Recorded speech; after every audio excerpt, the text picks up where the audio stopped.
All right, buckle up, everybody. We're diving deep into productivity today. Ooh, productivity, always a hot topic. And for good reason, right? Yeah, I mean, who hasn't felt that pull between wanting to be super structured, but also, like, needing some wiggle room in their day? totally. It's like a constant battle between the to-do list and just going with the flow. Exactly.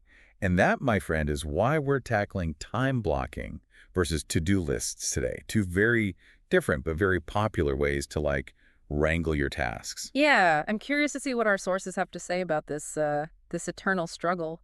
Well, we've got two articles on the docket today. One that kind of lays out the pros and cons of each method, and another one that's like the total time blocking evangelist, Oh, like super passionate about it. oh, interesting. I always love hearing those passionate perspectives. Right. It's like Mhm. they found the secret sauce and they just got to share it with the world. Exactly. So let's dive in and see if they can convert us to team time blocking, or maybe we'll stay loyal to our trusty to-do lists.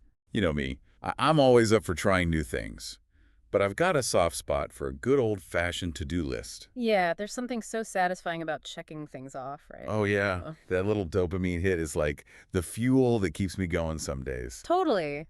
But I'm also open to seeing if there's a way to, like, supercharge that feeling. Maybe time blocking is the key. Maybe, maybe. All right, so to-do lists. Let's start with the OG, the classic approach that we've probably all used at some point. For sure, everyone knows the basic idea, right? You make a list of all the things you need to get done, Yep, from the mundane to the monumental, it all goes on the list. and then you just, start chipping away at it, hopefully. Right, and there's something about that, like visual representation of your tasks that can be really helpful. Absolutely. It's like getting it all out of your head and onto paper. Or, a digital list these days. Right, no more of that mental juggling act. It's all laid out in front of you. And then you get that lovely feeling of accomplishment as you start checking things off. Ah, yes, the sweet taste of victory, one check mark at a time. But I'm curious, what about the different ways people approach to-do lists? I mean, some folks are all about that one master list, while others like to categorize and break things down into smaller lists. Oh, yeah, that's a good point. It's not like a one-size-fits-all kind of thing. Definitely not. It's all about finding what works for your brain. Totally. And speaking of brains, I came across this interesting tidbit in one of the articles. It mentioned that people with certain personality types, like Enneagram Type 6s, who are known for being super organized and detail-oriented, often thrive with to-do lists. Huh. That's fascinating. So maybe there is something to this idea of like finding the system that just clicks with how you're wired. Right. Like maybe some of us are just hardwired for lists, while others need a different approach. Well, regardless of personality type, there are some definite advantages to to-do lists. I mean, they're flexible, you can rearrange tasks, add things, delete things as needed. Yeah, that's a big one for me. Like, if something urgent pops up, I can just slot it right in. And it's all you. You're in control. You decide what goes on the list and how you prioritize it. Totally. And that clear visual overview of what needs doing can be really calming for some people. Like, it takes away that feeling of overwhelm. Oh, yeah, it's like, okay, here's everything. I've got this. Exactly. And of course, we can't forget about the motivational boost you get from checking things off. I mean, who doesn't love that feeling? It's a little reward system built right in. Right. It's like a pat on the back for each task completed. But there's got to be a flip side to this, right? I mean, to-do lists aren't all sunshine and rainbows. Oh, yeah, for sure. They definitely have their downsides. Like, for starters, they can become totally overwhelming if they get too long. Oh, yeah, that's the danger zone, when the list becomes more of a burden than a helper. It's like you're drowning in tasks instead of tackling them. Exactly. And the articles pointed out something I hadn't really considered before, which is that to-do lists don't inherently account for how long tasks actually Wow. take. Oh, that's a good point. It's easy to just write down 10 things and be like, yeah, I can totally do all that today. Right.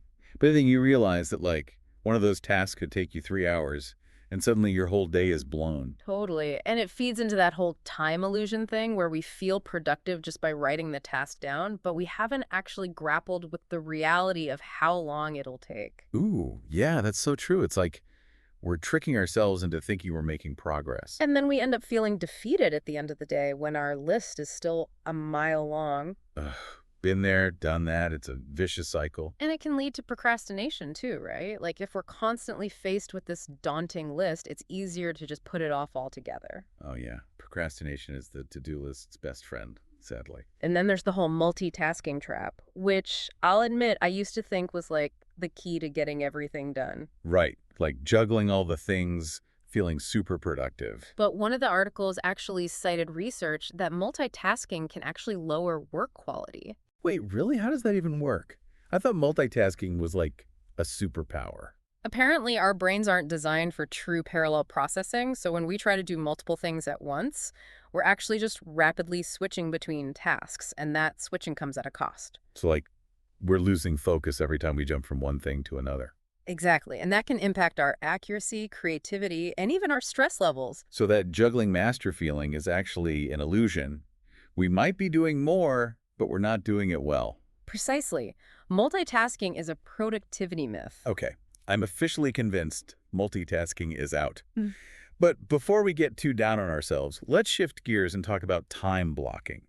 This method that's been getting a lot of buzz lately. Yeah, it's like the trendy new kid on the productivity block. And it's a totally different approach, right? Mhm. Instead of just listing out your tasks, you actually schedule them into specific time slots on your calendar. It's like treating your tasks like appointments. You wouldn't just show up to a doctor's appointment whenever you felt like it, right? You have a specific time blocked off. Right, and that's the idea behind time blocking. You're committing to doing a certain task at a certain time. No ifs, ands, or buts. It takes all the guesswork out of it. Totally. And I love how visual it is. Like, you can literally see your day laid out in front of you with each block dedicated to a specific task. Yeah, it's like creating a roadmap for your day. And one of our sources, a teacher who was creating an online course, found this method to be absolutely essential. Oh, interesting. What did they say about it? Well, they said that having dedicated blocks of time for each task meant that they weren't constantly rushing or feeling overwhelmed. That makes sense. It's like you're giving yourself permission to focus on one thing at a time. Exactly. And they said it actually helped them be more creative because they weren't constantly context switching, like jumping from one thing to another. Huh, that's a really good point. It's like when you're fully immersed in a task, you can really get into that flow state. Right. And time blocking helps you create those conditions for flow. So it's not just about getting things done, it's about doing them well. Exactly. And that's something I really appreciate about this method. So it sounds like time blocking has a lot going for it, but I'm curious, are there any downsides? Oh, I'm sure there are. No system is perfect, right? True. True. But we'll have to save that discussion for the next part of our deep dive. Ooh, a cliffhanger. I can't wait to hear what the downsides are. Stay tuned, folks. Okay, so where were we? Yes. Time blocking all sunshine and rainbows, or are there some shadows lurking? Right, because let's be real, no productivity system is perfect. No. There's got to be a catch. Well, for some folks, that very structure, that calendar-driven approach can feel, I don't know, a bit suffocating. Like a straitjacket for your day. Exactly. If you're someone who thrives on spontaneity, loves going with the flow, having every hour predetermined might make you feel, well, trapped. Yeah, I can see that. It's definitely a big shift from the anything goes world of a to-do list. But okay, let's say you're willing to try. Doesn't it get easier with practice? Like figuring out how long things actually take? Absolutely. There's definitely a learning curve. At first, you might find yourself constantly running over your allotted time blocks or finishing way early, and that can be frustrating. Yeah, I can imagine that throwing you off track and making you question the whole system. Exactly. But like any new skill, the more you practice, the better you get at predicting your own rhythm, how long certain tasks really take you. So patience is key. You've got to give it a chance to work its magic. Okay, but what about when you're working with others? Does time blocking even work for collaborative projects? That's a great question, and honestly, it's one of the weaker points of this method. Time blocking is very much an individual-focused system. So, not ideal for team projects where everyone's schedule is intertwined. Right. Trying to coordinate specific time blocks across a whole team could turn into a logistical nightmare, constantly shifting things around. Yeah, I can see that becoming more of a headache than a help. In those cases, a shared to-do list or one of those fancy project management tools would probably be more effective. So not a one-size-fits-all solution then. Time blocking has its limits. Yeah. And I bet there's also a danger of, like, overcommitting, right? Oh, absolutely. That's a trap it's easy to fall into. You get all enthusiastic, start cramming those blocks in, thinking you're some kind of productivity superhero. And then end up burning out and accomplishing nothing. Exactly. It's a balancing act. You have to factor in breaks, realistic time estimates, and the inevitable, unexpected things that pop up. Otherwise, you set yourself up for failure and stress. So it's about finding that sweet spot between structure and flexibility, not becoming a slave to your own calendar. Precisely. Yeah. Okay, so after all this back and forth, the big question, which method reigns supreme?